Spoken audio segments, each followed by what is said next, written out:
اسے تیز رفتار موٹر سائیکل چلانا پسند تھا۔ اس کے ساتھ ساتھ وہ تاریخ اور آثار قدیمہ میں دلچسپی رکھتا تھا۔ وہ یہ جاننا چاہتا تھا کیسے رومی سلطنت اپنے زوال کا شکار ہوئی، کیسے مسلمانوں نے تاریخ کے نقشے کو اسلام کے نوری رنگوں سے بھر دیا۔ اپنی اسی پیاس کو بجھانے اور تاریخی مقامات کا مطالعہ کرنے کے لیے اس نے مسلمانوں کے زیر انتظام علاقوں کے سفر کا آغاز کیا۔ تحقیق کے اس سفر کا آغاز تو خوب تھا، مگر اس کے اختتام نے دنیا کے نقشے میں 20ویں صدی کی بہت بڑی رد و بدل کر دی، اور یہ عام شخص ایک ایسا کام کرنے میں کامیاب ہو گیا جس کا پورا یورپ تصور بھی نہیں کر سکتا تھا۔ تو سیکھو جانو کہ اس سفر میں آج ہم تاریخ کے اس کردار کے حالات زندگی اور اس کی سازشوں کا تذکرہ کریں گے جس نے مسلمانوں کی خلافت کی تباہی کا دروازہ کھول دیا۔ اس تباہی کے سفر کا آغاز ہوتا ہے 1907 میں، جب ایکسفورڈ جیسس اسکول میں پڑھنے والا ایک طالب علم جس کا نام تھامس ایڈورڈ لارنس تھا، جو کہ انتہائی مختلف طبیعت کا مالک تھا۔ عام طالب علموں کی طرح وہ اپنا وقت فضول کاموں میں ضائع کرنے کے بجائے تاریخ، خصوصاً صلیبی جنگوں سے متعلق کتابوں میں غرق رہتا تھا۔ یہ صلیبی جنگوں کے عروج و زوال، غلطیوں اور ناکامیوں پر غور و فکر کرتا رہتا تھا۔ یہ لڑکا جنون کی حد تک اپنے خیالوں میں اپنے آپ کو ایک میدان جنگ میں محسوس کرتا رہتا۔ تاریخ کے ساتھ ساتھ لارنس آثار قدیمہ اور قدیم تہذیبوں میں بھی بہت دلچسپی رکھتا تھا۔ اپنے اس شوق کی تسکین کے لیے اس نے مسلمانوں کے علاقوں کا سفر کیا۔ یہاں اس نے قدیم تہذیبوں اور ان کے آثار کا نزدیک سے مشاہدہ کیا۔ اس شوق کے ساتھ ساتھ وہ برطانوی محکمہ آثار قدیمہ میں نوکری حاصل کرنے میں بھی کامیاب ہو گیا۔ اب جب کہ اسے اپنی ملازمت کے دوران مختلف آثار قدیمہ کا مشاہدہ کرنے کا موقع ملا، تو وہیں اس نے بہت سی زبانوں پر عبور بھی حاصل کر لیا۔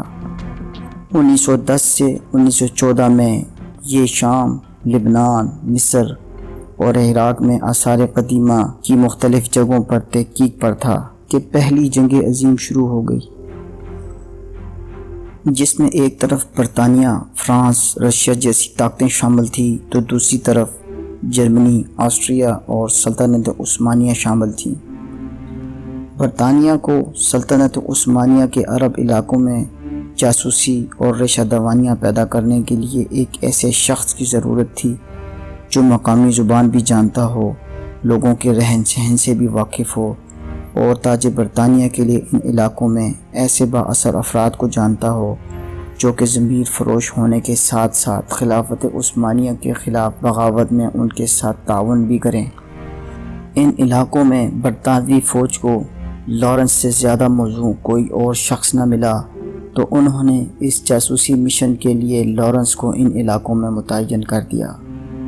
یہاں لارنس نے خفیہ طور پر اپنے اصل مشن پر کام شروع کر دیا، کیونکہ وہ مقامی بود و باش اور زبان سے پہلے ہی واقف تھا، تو لارنس نے ان عرب علاقوں میں مقامی آبادی میں گل مل کر ان ضمیر فروشوں کی تلاش شروع کر دی۔ اس کے ساتھ ساتھ دوسرا اہم کام اس نے یہ کیا کہ بصرہ کی ایک مقامی مسجد میں اپنے مسلمان ہونے کا اعلان کر دیا اور مقامی عرب صحرائی علاقوں میں اٹھنا بیٹھنا شروع کر دیا۔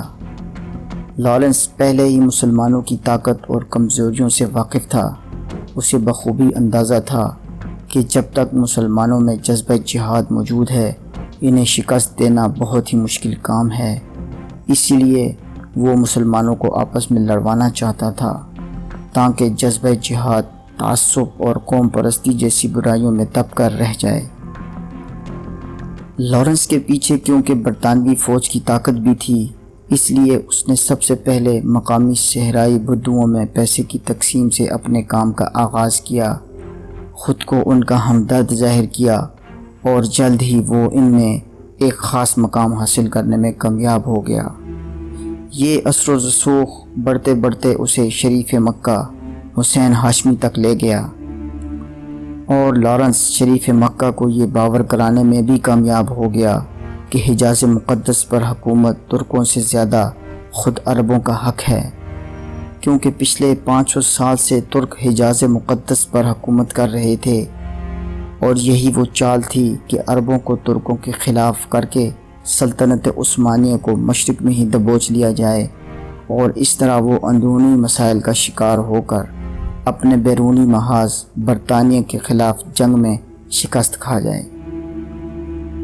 لارنس نے شریف مکہ اور اس کے بیٹوں عبداللہ، علی، فیصل اور زید کو یہ احساس دلایا کہ سید زادے ہو کر ایک غیر عرب حکومت کے ماتحت رہنا کتنی ذلت کی بات ہے، اور اس کے ساتھ ساتھ لارنس کی طرف سے یہ وعدہ بھی کیا گیا کہ ترکوں کے خلاف بغاوت کی کامیابی کے بعد تمام سرزمین عرب پر ایک سلطنت قائم کی جائے گی، جس کی خلافت اور بادشاہت شریف مکہ کو دے دی جائے گی۔ شریف مکہ اور اس کے بیٹوں کو شیشے میں اتارنے کے بعد لارنس نے جنگ کی حکمت عملی اور اس کے لیے درکار وسائل کی ایک رپورٹ برطانوی فوج کے حکام بالا کو پیش کی۔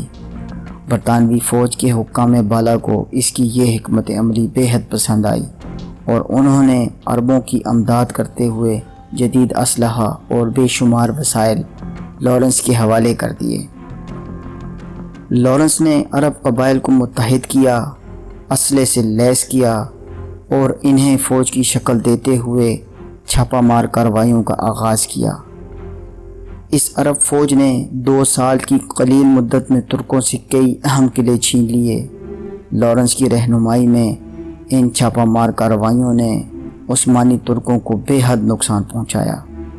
ترکوں کی کمر توڑنے کے لیے اس نے عرب حجاز ریلوے لائن کو جگہ جگہ سے تباہ کر دیا اور ترک فوجیوں کو چھاونیوں میں ہی محصور کر دیا۔ لارنس نے عربوں کو آزادی کا نعرہ دے کر انہیں اپنی ہی مسلمان قوم کے خلاف کھڑا کر دیا، اور اندرونی سازش کے ذریعے سلطنت عثمانیہ کو اتنا زیادہ نقصان پہنچایا جتنا برطانیہ کی ساری فوج مل کر بھی نہ پہنچا سکی۔ جرمنی اور سلطنت عثمانیہ کی شکست پر ہی پہلی جنگ عظیم کا خاتمہ ہوا، اور سلطنت عثمانیہ اپنے بہترین علاقوں سے ہاتھ دھو بیٹھی۔ ان بہترین علاقوں پر اب برطانیہ، فرانس اور رشیا کا قبضہ تھا، اور عربوں کے ہاتھ صرف چھوٹے چھوٹے بے آب و گیا صحرا اور ریگستان آئے۔ لارنس نے آزادی کا جو نعرہ دیا، اس نے پس پردہ مسلمانوں کی ایک مضبوط خلافت کو توڑ کر مسلمانوں کو چھوٹے چھوٹے ٹکڑوں میں تقسیم کر دیا اور غلامی کو ان کا مقدر کر دیا۔ تو 88 میں پیدا ہونے والا یہ برطانوی فوجی، جس کا مکمل نام lieutenant colonel Thomas Edward Lawrence تھا، 1935 میں ایک تیز رفتار موٹر سائیکل چلاتے ہوئے حادثے کا شکار ہوا اور اپنی زندگی کی بازی ہار گیا۔ مگر اپنی زندگی میں یہ اکیلا شخص سلطنت عثمانیہ کو وہ نقصان دے کر گیا جو 600 سال میں بڑی بڑی فوجیں مل کر بھی سلطنت عثمانیہ کو نہ دے سکی۔ یہ شخص شاید تاریخ کے اوراق میں اپنی سازشوں کی وجہ سے دفن رہتا، مگر 1962 میں ایک فلم لارنس آف عربیہ کی وجہ سے عالمی شہرت حاصل کر گیا۔